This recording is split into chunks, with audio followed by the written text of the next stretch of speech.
so free.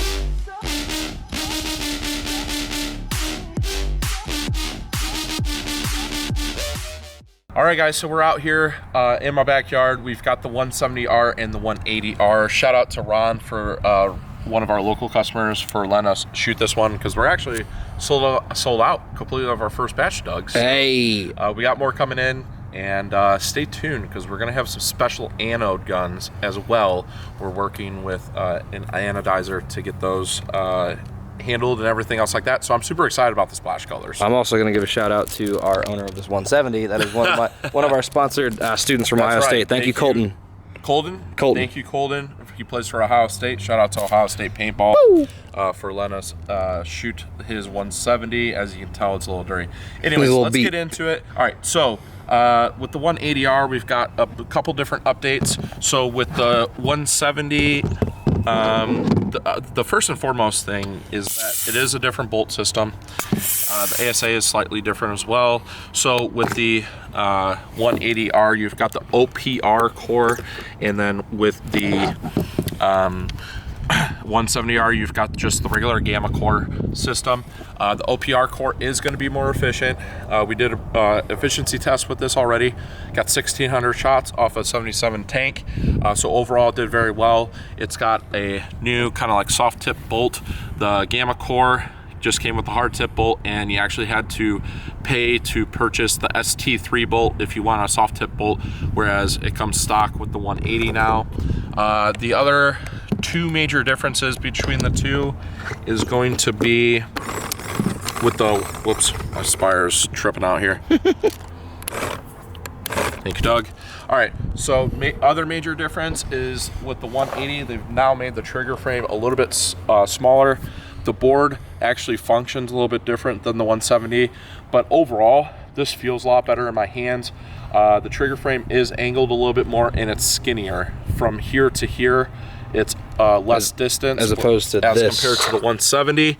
You guys can see it feels more like a shocker amp in the trigger frame. Okay. As compared, it doesn't feel completely like it, but it does definitely feels different.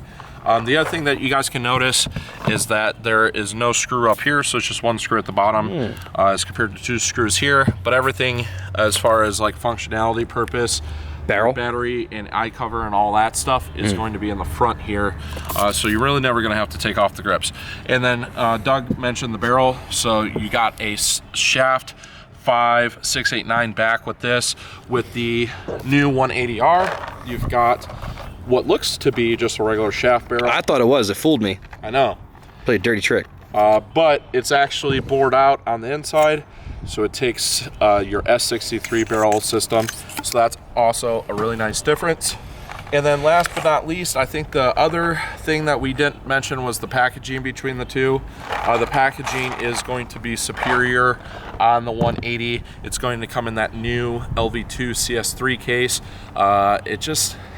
There's like a center portion that separates, a place to put your manual, place to put everything.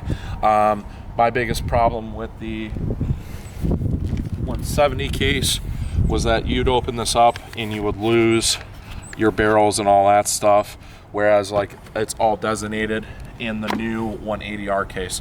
So the question is, do they shoot different, and is it worth the extra money? So let's shoot both of these. We're gonna mask up and figure it out. Safety. All right, guys, so I got a Spire 4 attached to this with my 90.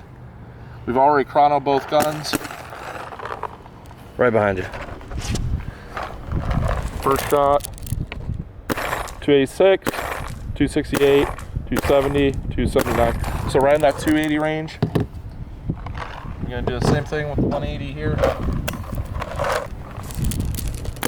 290, 285. All right.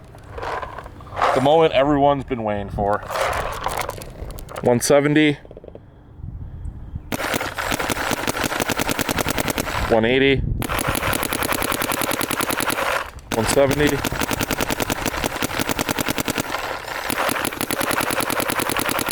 All right, Doug, your turn. Yes. That 180 is for sure quieter.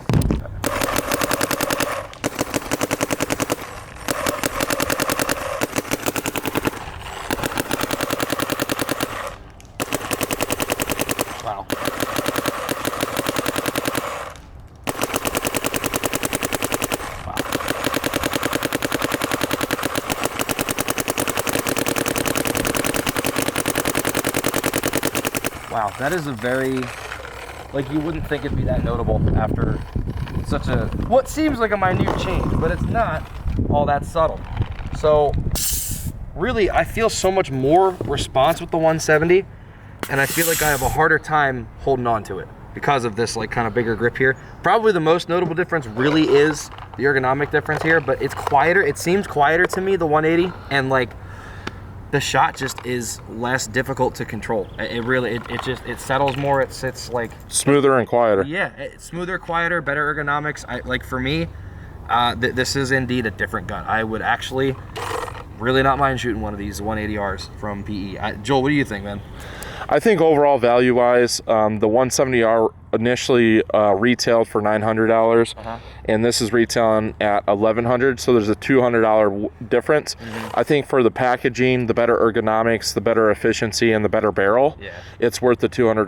The barrel alone, because that alone will run you like $150 for That's a correct. decent barrel kit. So I mean, that kind of that checks out to me. So, yeah, I think the 180R is definitely a better shooting gun than the 170. 100%. I think the upgrade was worth it. Yep. Upgrade was absolutely worth it. Well, guys, you heard it here. Punisher's Paintball thinks that the 180R is in fact better than the 170R. So, if you guys are interested, make sure you check out the link in the description and get yours from us, and we'll see you in the next video. I'm so free.